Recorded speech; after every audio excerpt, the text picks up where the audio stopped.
Next up, we welcome Nora Farkas from Nokia, who is here to show us the darker side of AI, when it falls into the wrong hands. Her talks explore how attackers are using AI to breach critical network and what it takes to defend against these evolving threats. Let's welcome Nora Farkas. I hope she's ready to present. If not... All right. Hi, everybody. My name is Nora Farkas, and I am a product marketeer at Nokia. Glad to be here. I'm going to be talking about how to defend critical networks against AI-driven cyber attacks. And I'd like to start with something concrete and fairly recent. Can everyone who's heard of the recent SIM farm takedown in New York City, can you raise your hand if you've heard of it? Okay, quite a few of you. But for those who have not, the US Secret Service dismantled a SIM farm in New York, which were big enough to actually jam 911 calls or take down a whole network. And those who have heard of the actual SIM farm takedown, do you know how it actually, or where it originated from? It actually started with swatting calls 2 years ago, Christmas Day. So 2023 Christmas Day, Boston police got a phone call. Man, the caller was describing a very grisly scene. He had shot a woman, people were held hostage. And obviously SWAT teams rushed out to the scene, only to discover that it was a hoax. It was a major setup. And they also discovered that it was the home of the then and current mayor, Michelle Wu. And this was the first of these swatting calls, but not the last one. So they continued on. Hundreds of such swatting calls went out to high-profile targets, mayors, senators, journalists, judges. And eventually, when the law enforcement got to the bottom of it, the cast of characters was much smaller than expected. It was a US teenager and 2 Eastern European men who came together. They now are arrested and indicted. But these swatting calls were actually the originators that made law enforcement look into this case, and then 1.5 years later discover this SIM farm in New York City. So what is a SIM farm, for those who you may not know? A lot of different SIMs plugged into boxes and run from such places, from apartments or even warehouses. And what was special about this, it was so concentrated, it was still within the 35 miles of New York. And that brings a big danger, because obviously it can bring down a whole network. It can lead to espionage. It can go into surveillance. But you might ask, why would anybody even build this? Like, can you think of any legitimate way of having a SIM farm like this? Well, not really. It's used for fraud. It's used for phishing, scamming, in this case, swatting. And it's not these 3 men who were behind this, obviously. They were probably users of this. The organization's probably much bigger than this, which have not been discovered. But this is not only happening in the US. In Ukraine, they brought down a SIM farm managing 150,000 SIM cards to, for example, spread war propaganda or deliver spyware to soldiers. So same technology, just different battlefield. What's getting even more dangerous is that these threat actors use AI to bring scale. They virtualize this. They can even run this remotely with the help of various different tools, and that is a big concern. But what can networks do? Because networks are not necessarily just passive parts of this, right? They can actually proactively find these SIM farms. They can locate certain SIM farms based on spotting clusters of cells using the cell and location data, for example. They can use AI to flag those unusual traffic patterns, for example, a lot of different SIMs being active from one single cell. They can also analyze the call detail records to find, for example, very frequent calls coming from one single IP or SIMs hopping from one IP to the other. These are subtle patterns that AI can help network operators discover and then eventually lead to a SIM farm. Law enforcement also needs documentation. GenAI can help bring together case-ready files with timelines to understand what exactly was the case. And then they can also take a solid action of blocking confirmed SIMs and use those insights to further strengthen these defenses. So what if we add AI into this picture? So the infrastructure, the SIM farm, can give the scale. It can send millions of messages from thousands of numbers, but alone it can be noisy. It can be feel like a brute force attack. It can raise a lot of alarms. But if we add AI into the picture, it becomes much more targeted, and it can send messages that sound like they were authentic. They can deliver calls that sound like more promising or more convincing. They can also adapt the timing, how they launch these attacks.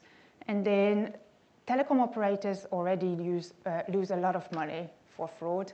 And a big part of this is SIM-box. These are big contributors already. But risks don't go much further than just fraud. It can go into espionage. It can go into surveillance. AI can turn all of these into big scale and stealthy attacks. What's next after this is what some people call SIM factories. So taking this to a different level, virtualizing all of it except the SIMs themselves in the location, and then even managing these remotely. So imagine the risks of nation states having access to these SIM farms and launching attacks in different other countries. So what does it look like in practice? For example, here's a 6-step chain that explains how the attack chain would look like if we were to add AI into the SIM farm attack. This didn't happen in the takedown, or at least we don't have confirmed information about this. But all of these different pieces actually already are happening or emerging very fast, and it's just a matter of time until attackers actually put this together into a big, massive attack. So step 1 is around data collection and profiling. So attackers scrape social media, breach dumps, even public directories, and it can organize into very detailed profiles so that they know who you are, who you trust, what kind of fake story is going to work on you. And there are certain threat actors, an Iranian one called Charming Kitten, who is proven to be using AI for this exact purpose. Content generation, sending personalized emails that feel like they were meant for you, scripts, voice prompts that I've mentioned. And ENISA's report actually says that 80% of social engineering attacks are driven by AI-driven phishing, which is a big, big chunk already. Multimodal synthesis. Probably a lot of you have heard of the case of the finance employee in Hong Kong who was tricked by their CEO and employees, who were all deepfakes, to transfer $25 million to attackers. And just like that, that money was gone and never recovered. Campaign orchestration.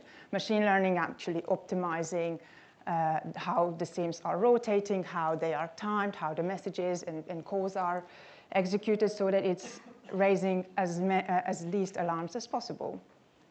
Autonomous response loops. FBI actually says that that AI agents run so many fraud sites that it's just think of them doing the same in text and voice. So, for example, escalating OTP theft or handling replies. And then finally, resulting in exploitation. So be that fraud or account takeovers. For example, last year, President Biden was appearing in an AI-cloned robocall in convincing the voters to skip the New Hampshire primary. Eventually, it was discovered, and the FCC penalized it. But there's so many different ways and so many facets of this that all of these different puzzles are happening here and there, but it can result in an attack chain that is specifically using SIM farms, and this would be the way it could look, for example, and it's very dangerous and very alarming. But SIM farms are one of the many different threats that network operators face with.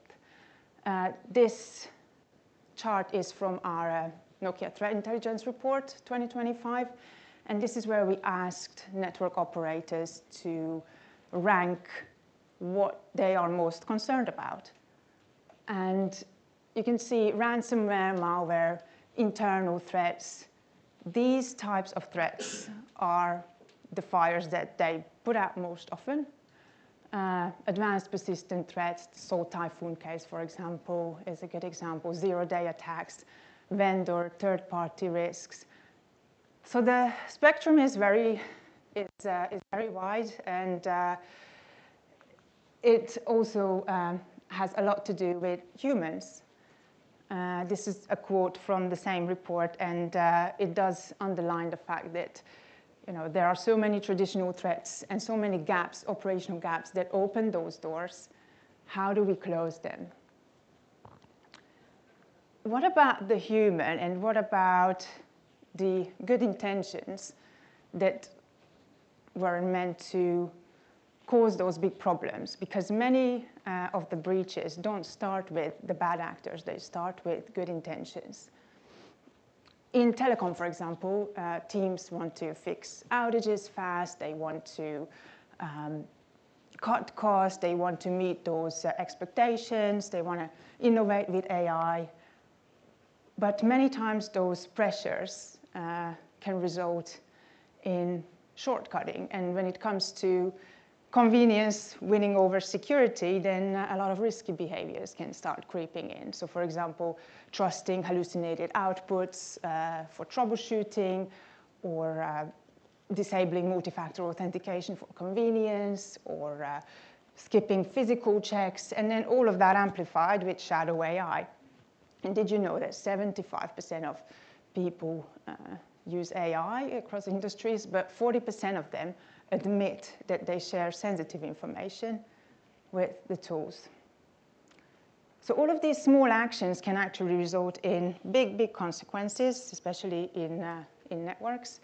So be that leaking network information or subscriber data, allowing lateral movement to critical systems that, for example, store those sensitive information of the various different subscribers or people, misconfigured 5G core, expanded attack surface to enable distributed denial of service or fraud, and so on. So there's a variety of different impacts that can be caused because of humans, and AI just amplifies this even further. So what can we do about it? Obviously, add security into every layer of the architecture, having clarity of what are some of the risks and how to go about it for the various teams, doing an actual system level testing versus just the models, so be that models, prompts, integrations, and so on. so to ensure that it's not just the model that we know is secure, and definitely not in just testing phase. Also do purple team exercises, guardrails to ensure that this is also secure when it's actually live and running. And then consider human in the loop, out of the loop, on the loop, because AI is only as strong as how humans do use it, and depends on that. So the way forward, telecom security automation spans from manual all the way to fully autonomous networks. This is an example of the path that automation can evolve from those from manual operations all the way to fully autonomous. And this is a mirror of how this would look like if it was done in security operations centers from security perspective. So it goes all the way from reactive human-driven monitoring, going into rule-based detection, machine learning assisted detection, intent-based management, how AI recommends different actions. And then it shows in this graph how the different telecom operators see themselves. Where do they feel they are now?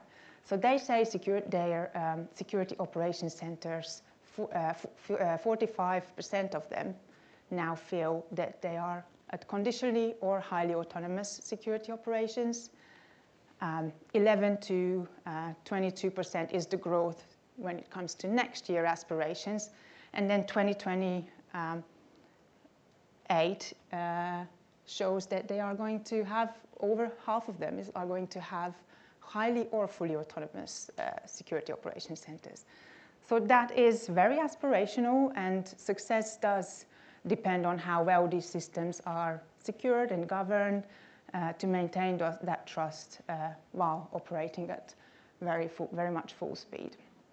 So telcos must invest in automation, definitely in every layer, from infrastructure all the way to applications.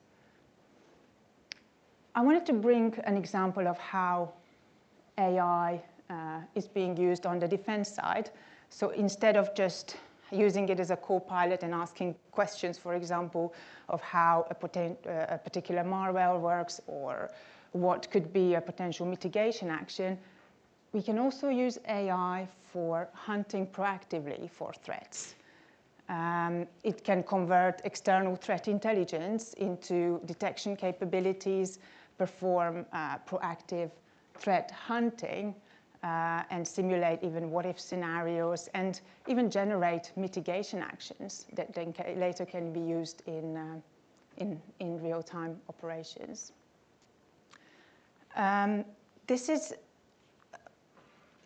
the first step when we ingest all of that threat intelligence.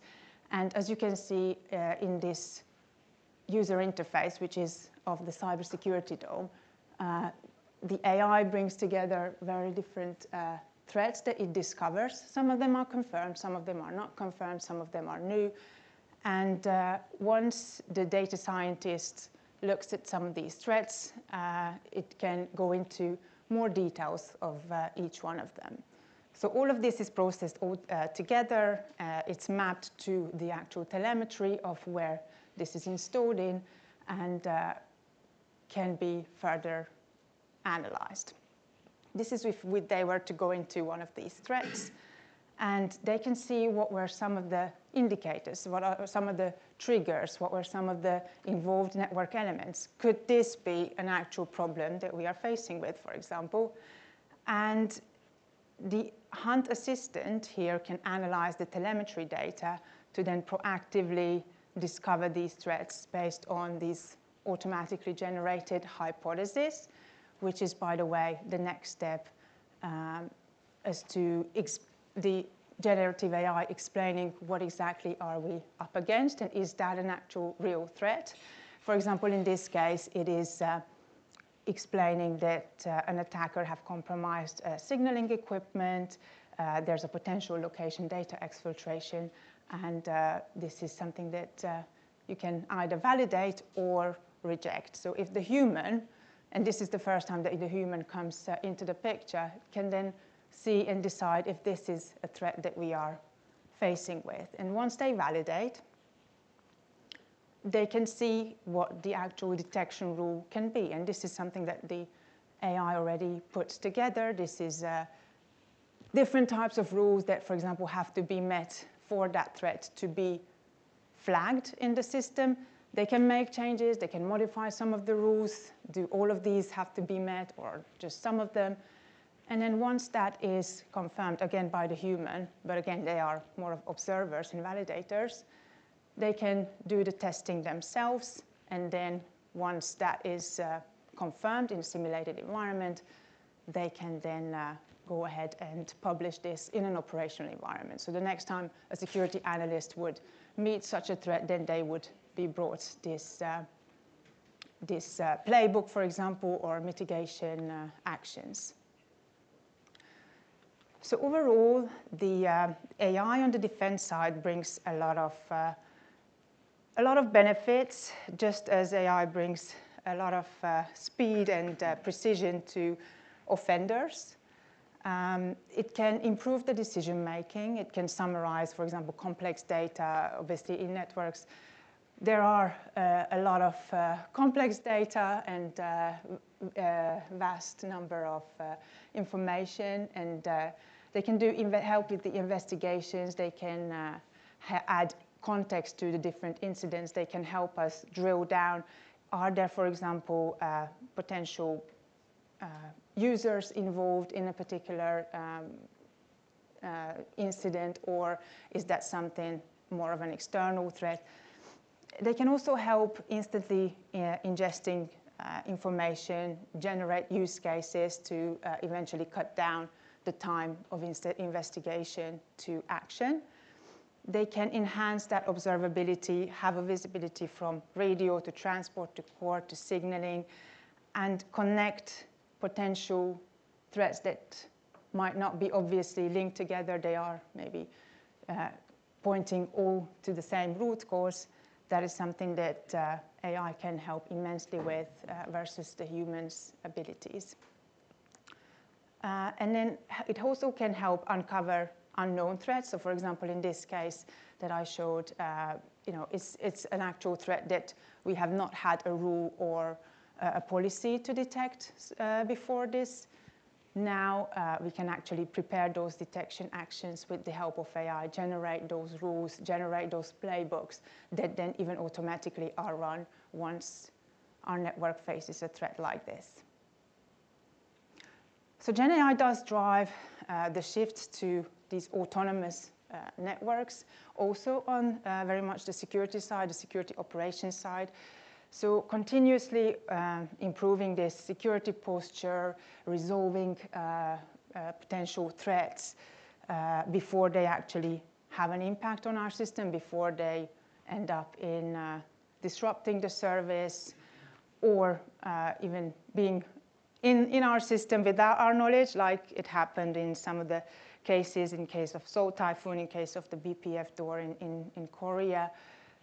We have to ensure that we have visibility on everything that's going on in the network, and AI can help us find those subtle anomalies that can indicate that there is somebody who is not needed in our network.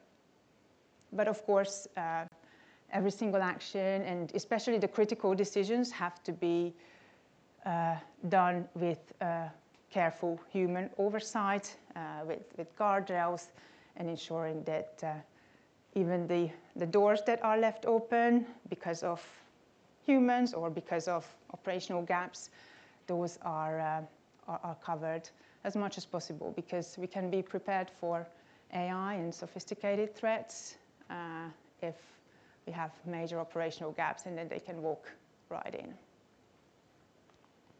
Thank you very much.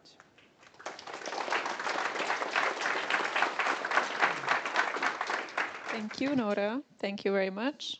You have left a lot of time, actually, to ask questions. So if people would have. Oh, the results of the survey that you showed were service providers estimating how well they are in the security automation. Do you feel that they are overestimating? And maybe if questions were asked not about themselves, but how do you think your competitors or other service providers are in that space, you would get more accurate numbers? Because we're getting a lot of reports on all the different break-ins, and those are just the ones we know about, which means that there are a lot more that have not been disclosed. So those numbers looked very optimistic to me. They are indeed very aspirational, as I said. It does surprise us as well, but the question was, how do you feel, or where do you feel on that charter? And we even had descriptions of those specific steps. So it is the global number, but there are differences in regions, for example. So we just looked at the Middle East and Africa selection of those information. That's way lower than the global numbers. Even Latin America is also fairly lower. North America is driving the higher numbers, APAC as well. So there are, I guess, aspirational and very much optimistic CSPs. It did feel like an aspiration, but at the same time, if that's what they're saying, then you know, it means that they do feel that they are in that space, and they have a big vision to add even more AI and automation in the next 1 or 2 years. So that is a good thing. Thank you. Next question.